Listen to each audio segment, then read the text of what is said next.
Bismillahirrahmanirrahim. Elhamdülillah ve salatu ve selamu ala Resulillah. An-Nuqaya Muhtasarul Viqaya, Kitabul Ayman, An-Tartarava. Өткен дәрісімізде қалған жерден жалғастырып кете берелік.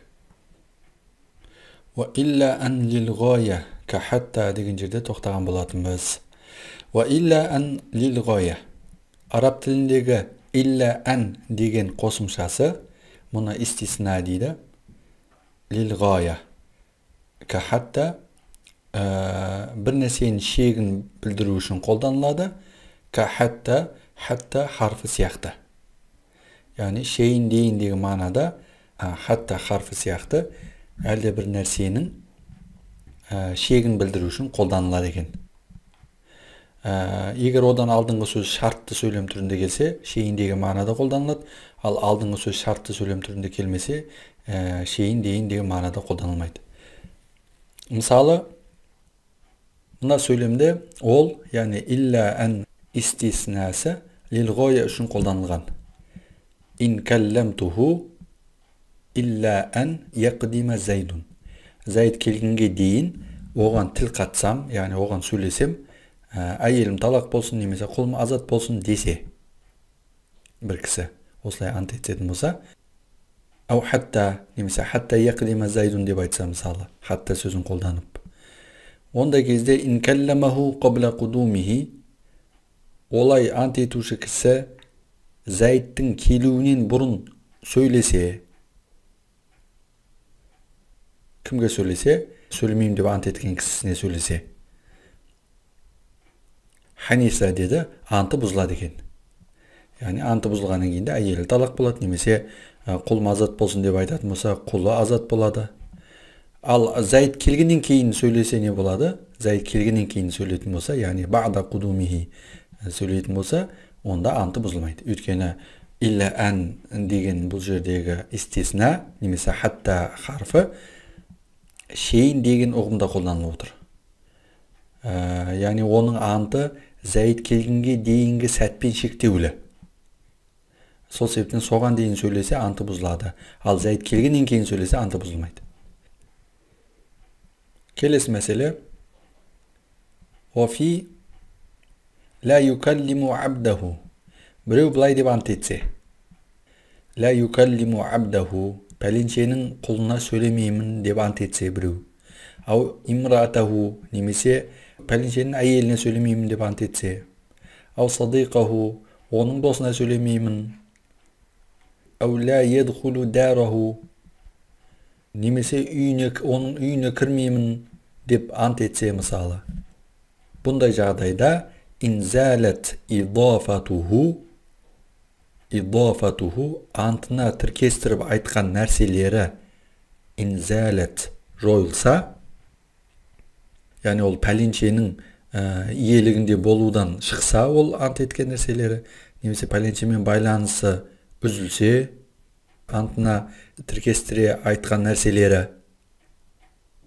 вакалламаху, және бұл ант етуші, яғни сөйлемеймін деген кісі ант етуші, олармен сол жағдайдан кейін сөйлейтін болса, анты бұзыла ма, бұзылмай ма?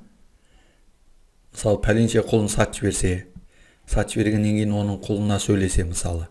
Немесе ол, мысалы, әйеліне тіл қатпаймын деген кісісі әйелімен ажырасып кетсе, бұл сол ажырасып кеткеннен кейін ол әйеліне тіл қатса мысалы.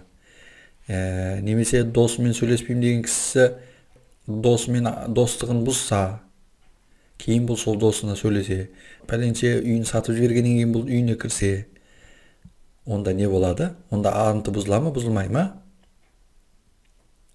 La yahnasu fil abdi. Бұндай жағдайда, құл жағдайында анты бұзылмайды.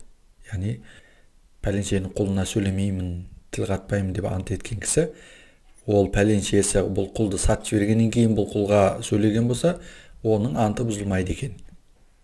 Ашара илейхи бихада, мейлі мына құлына сөйлемеймін деп белгілі бір құлды мына сөзімен көрсетіп ант еткен болса да, аула, олай көрсетпей белгілеп айтпаса да, құлға байланысты анты бұзылмайды екен. Wa fi gayrihi al қалғандарында. Яғни пәленшенің әйеліне сөйлемеймін деген антында, үйіне кірмеймін деген антында, оның досына сөйлемеймін деген антында, мысалы. Үйіне кірмеймін деп кейін ол үйін сатып берсе, одан соң сатып бергеннен кейін бұл сол үйге кірсе, мысалы. Сондай кезде анты бұзыла ма? Ондай жағдайда wa fi gayrihi деді, құлдан басқасында ин ашара бихаза. Егер мына деп айтып, көрсетіп ант еткен болса, ханиса анты бұзылады. Мысалы, пәленшенің мына әйеліне сөйлемеймін, пәленшенің мына үйіне кірмеймін, пәленшенің мына досымен сөйлеспеймін деген сияқты мына сөзін қосып ант еткен болса. Ва илля фәлә. Ал мына сөзін қоспай ант етіп, кейін ол пәленше олармен байланысын үзгеннен кейін бұл оларға тіл қатса, анты бұзылмайды екен. Келесі мәселе. Ва хайнин ва заманин. Ва фи хайнин ва заманин. Немесе ва хайнун ва заманун деп те оқуға болады бұны. Ва фи хайнин ва заманин. Сәт, хайн деген сәт деген сөз. Әлде бір сәт. Заман болса, бұл уақыт деген мағынаны білдіреді. Сәт және уақыт деген сөздері bila niyetin. Niyetsiz nisfu sanatin жарты жылды білдіреді. Наккара, егер накра күйінше айтса, әу аррафа немесе мағарифа күйінше айтса дейді. Мысалы, біреу арабша айтатын болсақ, ла укаллимуху хинан деп ант етсе. Мен оған әлде бір сәт сөйлемеймін деп ант етсе, Аллахи сөйлемеймін деп ант етсе. Немесе ла укаллимуху заманан, әлде бір уақыт оған сөйлемеймін деп ант ететін болса. Және биля ниятин, белгілі бір уақытта ниет етіп тұрмаса, онда ол анты нисфу санатин, ол жердегі хинан, заманан сөзі жарты жылды білдіреді. Ол егер жарты жыл ішінде ол пәленшеге сөйлеп қоятын болса, онда анты бұзылады. Ал жарты жыл өткеннен кейін сөйлейтін болса, анты бұзылмайды екен. Наккара әу аррафа деді. Мейлі накра түрінде айтса да, яғни ла укаллимуху хинан, заманан деп накра күйінде айтса. Яғни басына алифлам келмесе, артиклін қоймаса. Немесе мағарифа түрінде айтса, ла укаллимухул хина, ла укаллимуху замана деген сияқты. Осылай мағарифа күйінде айтса да, биля ниятин, егер белгілі бір уақытты, белгілі бір сәтті іште ниет етіп тұрмаған болса, ол сөзімен, онда ол анты нисфу сана жарты жылға татиды. Уамааха, ал ниетпен, яғни бір ай деген сияқты белгілі бір сәтті ниет етіп тұрған болса, ол антымен, белгілі бір уақытты ниет етіп айтқан болса, мәнауа, ондай кезде мәнауа ниет еткені негізге алынады. Ол кезде қай уақытты ниет етіп тұрған болса, бір аптаны ниет етіп тұрған болса, ниетіндегі уақыт негізге алынады.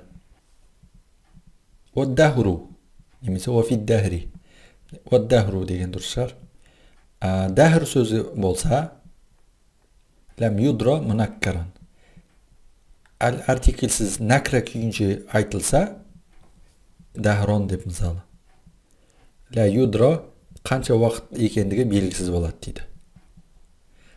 Бұл имам Азам рахматуллахи алейхтің тұжырымы. Дахр сөзі егерде артиклсіз келсе, яғни алифламсыз дахрон болып накра күйінше келсе, онда қанша уақытты білдіретіні белгісіз деген. Ал имам Абу Юсуф болса, бұндай жағдайда ол 6 айды білдіреді дейді. Әрине, егер ниеті болмаса, белгілі уақытты ниет етпеген болса. Ал белгілі уақытты ниет етіп әд-дахр сөз қолданған болса, онда сол ниетіне қарай сол уақыт, ниетіндегі уақыт негізге алынады. Уалил әбәди муаррафан, ал мағарифа күйінде айтылған болса, яғни басына алифлам қосылып, әл-артиклмен айтылса, әд-дахр болып, мысалы, әд-дахра болып. Онда ол сөз лил әбәд, өмір бойы деген мағынаны білдірмек. Мысалы, ла укаллимуху әд-дахра десе. Бұл жерде әд-дахра сөзі мағарифа күйінде келгендіктен, ол антын өмір бойына жасаған болады. Ал ла укаллимуху дахрон деп dahir sözünü nakra kүйінше айтса, онда имам Абу Юсуф пен имам Мухаммед рахматуллаху алейх ол анты 6 айға жарайды деген. Әрине, егер белгілі уақытты ниет етпеген болса, дәхір сөзінмен.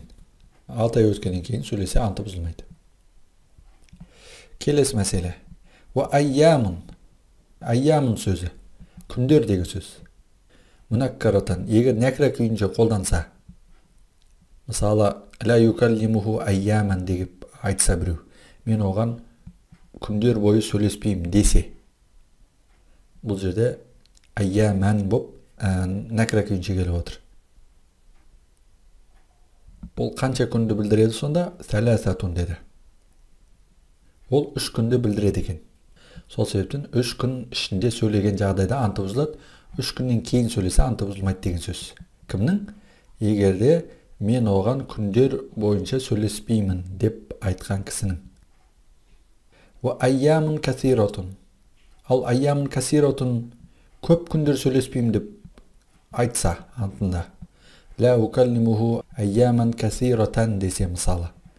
Мен оған көп күндер сөйлеспеймін депсе, ол айяму немесе әл айяму деп ол айям сөзін марифа күйінде айтса, яғни басына әла артиклін қосып айтса, ла укаллимухул айяма деген сияқты мысалы.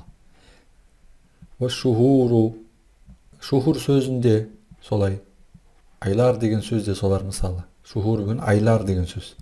Шахрун бір ай, шухур көп ай. Бұлар нені білдіреді? Қанша күнді білдіреді? Ашаратун. Бұлар 10-ды білдірмек дейді.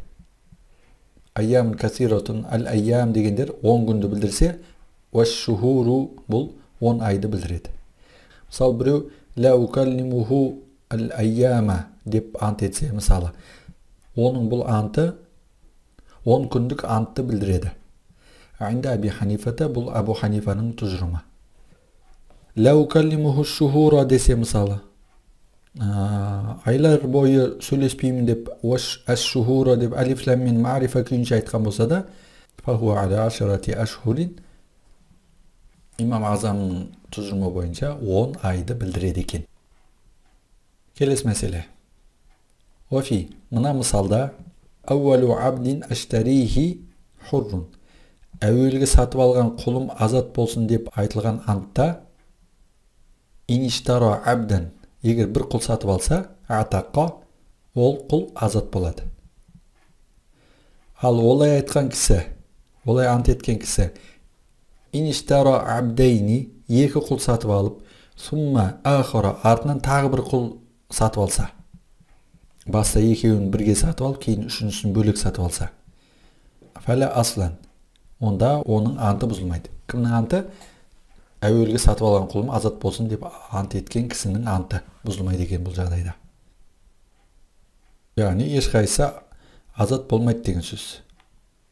Фаин дамма вахтаху, алайда жалғыз өзін деген сөзді қосып айтар болса антына, мысалы, ауалу абдин аштарихи вахтаху десе, онда атақа сәлесу, сол үшеуінің жалғыз өзінің кейіннен сатып алғаны азат болады. Осылай ант еткеннен кейін екі құлды қатарынан сатып алып, және артынан үшіншісін сатып алса, онда сол үшіншісі азат болады екен. Қай жағдайда? Егерде индамма вахтаху сөзін қосып айтса. Ауалу абдин аштарихи вахтаху деп мысалы. Офи ахири абдин. Ал егер мысалы ең ақырғы сатып алған құлым азат болсын деп ант етсе, иништаро абдан, ол кісі бір құл сатып алып, уамата, артынан өзі, жаңа құл сатып алу үшін өзі қайтыс болып кетсе, ләм яатиқ, ол сатып алған құл азат болмайды. Өйткені ол ақырғы сатып алған құлы ретінде есептелмейді, себебі оның алдында құл сатып алып отқан жоқ. Ол бірінші және соңғы құлы болып отыр, мысалы, бұл кісінің, қайтыс болған кісінің. Сол себептен анты жүзеге асқан болып есептелмейді. Антын бұзған болып есептелмейді. Файништара абдан сумма ахара. Ал олай деген кісі бір құл сатып алып, сумма ахора, кейін артынан тағы бір құл сатып алса, одан кейін, сумма мата, одан соң қайтыс болса, атақыл ахиру, сол соңғысы кейіннен сатып алғаны азат болады. Қашан азат болады? Яума шара мин кулли малихи, сатып алған күннен бастап азат болған болып саналады, барлық мал дүниесінен. Ва индахума, ал бұл Абу Ханифаның пәтуасы екен. Ва индахума, ал енді имам Абу Юсуф пен имам Мұхаммед бойынша болса, бұл құл яума мата, қожайыны қайтыс болған күні азат болған болып есептелінеді. Мин сулусухи, мал дүниесінің, қалған мал дүниесінің 1/3-нен. Келесі мәселе, осыған ұқсас мынандай мәселе де бар. Ула юсиру заужу фаррон, күйеуі қашқын болып саналмайды. Лау аллақу саласа бихи, егер 3 талақты бихи ақырғы деген сөзімен байланыстырған болса. Мысалы, бір кісі ақырғы алған әйелім 3 талақпен талақ болсын деп айтып, кейін бір әйел алады, одан соң екінші әйелін алады да, артынан бір жағдайлармен қайтыс болып кетсе, ол кісі Абу Ханифа бойынша қашқын үкімін алмайды. Фаррон ла юсиру фаррон деді. Ол кісі қашқын үкімін алмайды. Сондықтан да бұл мысалда екінші алған әйелі ол өлген себепті ақырғы алған әйелі болып саналып тұрғандықтан некелескен күннен бастап талақ етілген болып есептелінеді. Сол себепті қайтыс болған күйеуіне ол мұрагер бола алмайды екен. Өйткені фаррон, яғни қашқын болып есептелмейді. Қашқын деген не? Қашқын деген шариғатта егер күйеуі өлім төсегінде жатып, мысалы, өзінің әйелін дүниесіне мұрагер қылғысы келмей, өлер сәтінде оған 3 талақпен талақ етіп жіберсе, артынан қайтыс болып кетсе, ол еркек қашқын деп аталады шариғатта. Әйеліне мұра тастаудан қашқан үшін оған қашқын деген атау берген фиқта. Фаррон. Мұндай жағдайда ол қашқын деген үкімін алып, әйелі бәрібір мұрагері ретінде санала береді. Оның ол жерде өлер сәтінде еткен талағы себепті мұрадан махрум болмайды әйелі. Себебі күйеуі әдейі әйеліне мұра тастаудан қашып талақ етіп отыр.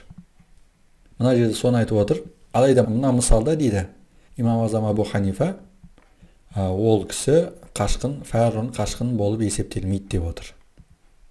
Хилафан лахума, оның екі шәкіртінің пікірі олай емес. Имам Абу Юсуф пен имам Мұхаммедтің тұжырымы бойынша бұл мысалдағы кісі қашқын ретінде есептелінеді. Сол себептен әйелі мұрагер ретінде саналады дейді бұл екеуі. Енді бұндай жағдайлар өмірде кездесе ме кездеспей ме, Аллаху алам, дегенмен біле жүргеннің де артықшылығы жоқ.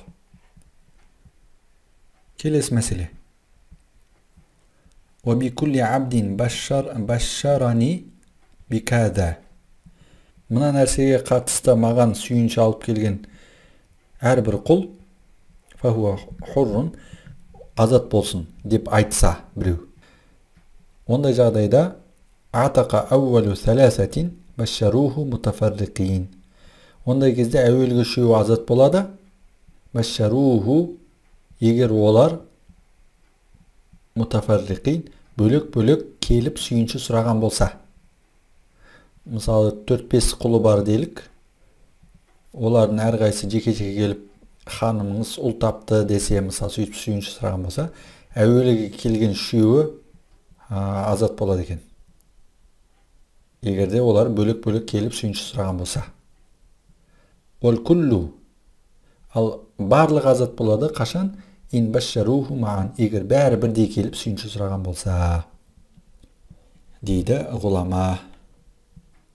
Васақата бишараи абихи ликафаратихи. Ары қарай келесі дәрісімізді жалғастырайық. Валхамдулиллахи роббил аламин.